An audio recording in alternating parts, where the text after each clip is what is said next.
Hello বন্ধুরা, good morning. তোমরা সবাই কেমন আছো? আমি খুব একটা ভালো নেই, সেটা আমাকে দেখে বুঝতে পারছো।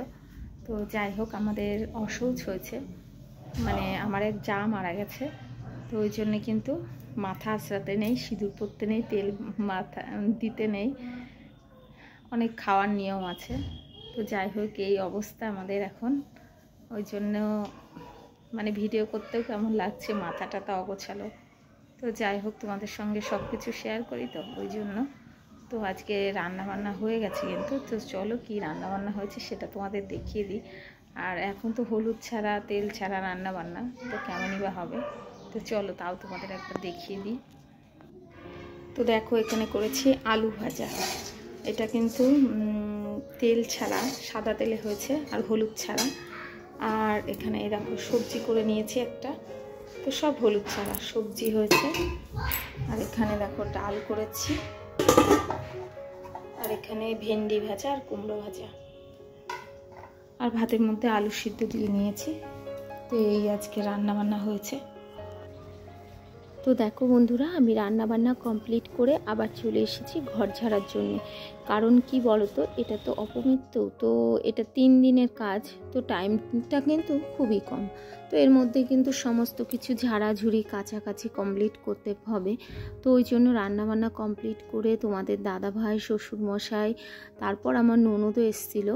তো যাই হোক, ননদ খেয়ে দিয়ে চলে গেল বাড়িতে। আর এখন আমি সবাইকে খাইয়ে ধুইয়ে তারপরে কিন্তু কাজে নেমে পড়েছি। আর এই ঝাড়াঝুড়িগুলো তো করতেই হবে বলো, টাইমটা খুবই কম, তো লেট করে কি হবে। ওই জন্য কিন্তু আর বসে থাকিনি। তো শরীরটা কিন্তু একদমই ভালো নেই, শরীর মন কিছুই ভালো লাগছে না। কারণ বাড়িতে দেখবে একজনা যদি মারা যায় সশরীর, তো তখন কিন্তু খারাপই লাগে। তো যাই হোক, কি বলো তো, বাড়িটা আলাদা আলাদা হলেও তবুও যাই হোক, খুবই মনটা খারাপ জানো তো। তো মনের জোর নেই, গায়ে শক্তিও নেই, তবুও তা সত্ত্বেও কিন্তু কাজগুলো আমাকে করতেই হবে। তো দেখো, সব ঘরগুলোই কিন্তু এক এক করে ঝেড়ে নিলাম। আর একটা বাড়িতে কি বলো তো, অনেকগুলোই ঘর থাকে, তো বিল্ডিংটা তো কম বড় না, তো অনেকটাই টাইম লাগে কিন্তু বলো। আর এদিকে দেখো, বাবাইয়ের ঘরে মানে ছেলের ঘরে জামা কাপড়গুলোও অগোছালো হয়ে পড়ে আছে। তো ভাবলাম চলো জামা কাপড়গুলো গুছিয়ে নিই আগে, তারপরে ঘরটা ঝেড়ে তারপরে আবার ঘরগুলো ঝাড়ু দিয়ে ফেলবো। তো আজকে কিন্তু কাছাকাছি বেশি করতে পারবো না, কারণ ঘরটা ঝাড়তে কিন্তু আমার অনেকটা টাইম লেগে গেল। আর এদিকে দেখো, গ্রিলগুলোও কিন্তু একটু ঝাড়তে হবে, জানলা দরজাগুলো মুছতে হবে।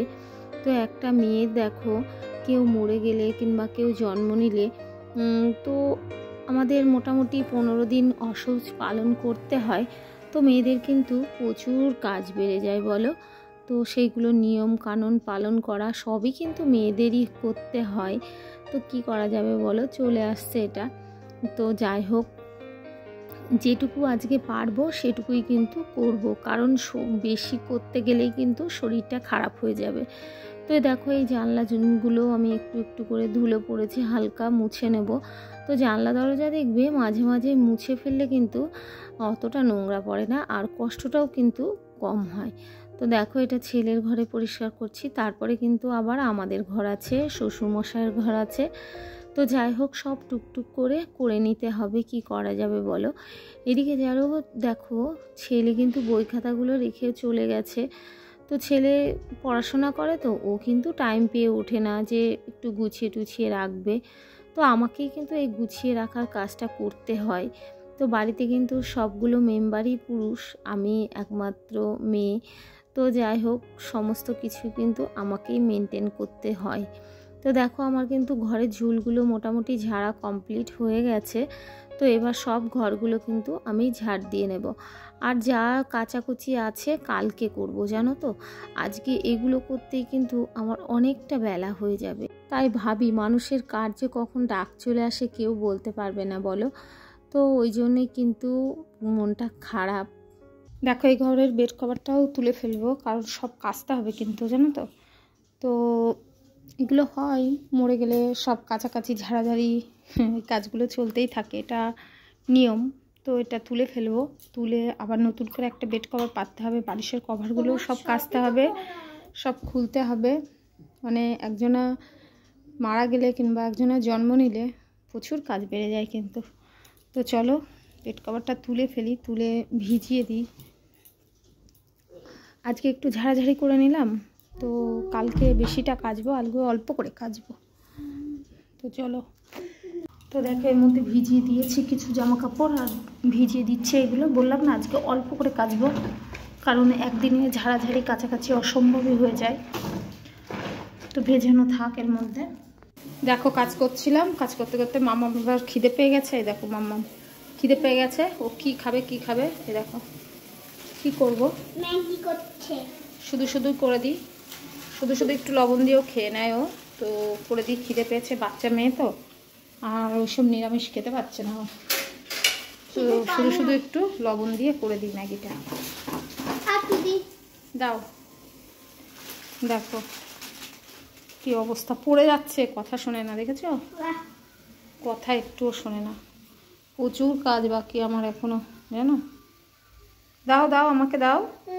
দেখো বন্ধুরা, একটু ঘরটা ঝাড়াঝাড়ি করে নিয়ে তারপরে আবার কিছু জামা কাপড়ে কেচে নিলাম। না হলে কালকে কি বলো তো, এটা তো তেরাত্রি হবে, তো কালকে কিন্তু লেট হয়ে যাবে। কালকেও কিছু কাছাকাছি করতে হবে। এদিকে দেখো এই জামা কাপড়গুলো সব আজকে কাছাকাছি করে নিলাম। আর এই দেখো আমার স্নানও হয়ে গেছে, তো স্নান করে এখন নাইটিটা মেলে দেবো। আর হাঁপিয়ে গেছি জানো তো, কালকে প্রচুর কাজ আছে। তো আজকে রোদ ছিল, একটু আগে কেচে দিতে পারলে ভালো হতো, কিন্তু কি বলো তো, আমার ঘরগুলো ছাড়তেই তো একটু দেরি হয়ে গেল, ওই জন্যই কিন্তু জামা কাপড়গুলো কাচতেও দেরি হয়ে গেল। তো যেটুকু শুকাবে আমাদের বাড়ি দিয়ে, আর ওদের বাড়িতে ওই দেখো ওদের বাড়িও মেলে দিয়েছি। ওদের বাড়ি তার খালি ছিল, তো ওই জন্য ওদের বাড়িতেও মেলে দিয়েছি। ওই দেখো দেখেছি, ওদের বাড়িতেও মেলে দিয়েছি, ওদের বাড়িতেও প্রচুর। তো কালকে কিন্তু অনেক জামা কাপড় কাচতে হবে। তো চলো। হ্যালো বন্ধুরা, গুড ইভিনিং। তো দেখো এখনও কিন্তু চা খাওয়া হয়নি, তো সোফার উপরে বসে আছি। আর এদিকে মাম্মাম দেখো ছবি রং করছে। চলে এসো মা, চলে এসো। মাম্মাম এখন ছবি রং করছিল, আমি বসে আছি। আর সিঁদুর না পরলে মুখটা কিন্তু কেমনই অন্যরকম লাগে বলো।